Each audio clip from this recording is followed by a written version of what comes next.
তো হ্যালো বন্ধুরা, তোমরা সব কেমন আছো? আশা করি ভালো আছো, আমিও ভালো আছি। তো আমি এতদিন থেকে মিনি ব্লগ বানাতে পারি নাই, তাই জন্যে সরি। তো আজকে আমি সকাল সকাল উঠেই চলে এলাম মাঠকে।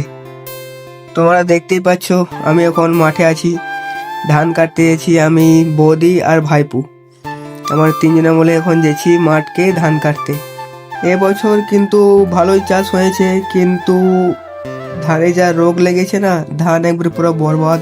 তোমাদেরকে দেখাচ্ছি আমি, আর আমাদের মাঠগুলাও আমি দেখাচ্ছি। এই দেখো, এই আমাদের মাঠগুলা, এগুলা আজকে আমরা কাটবো। তো চলো বেশি দেরি করা না যাক, জলদি হাতে কাস্তে ধরে নিই।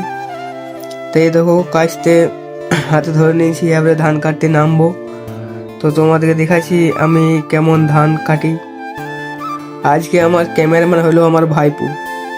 তো দেখো আমরা ধান ফান এই কাটছি দুজনে মিলে, এখন বৌদির আমি আর ভাইপু ক্যামেরা করে দিয়েছে।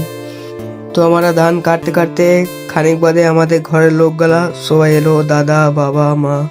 তো ধান কাটতে কাটতে খিদে লেগে গেল, তাই জন্যে আমরা মুড়ি খেতে বসে গেলাম।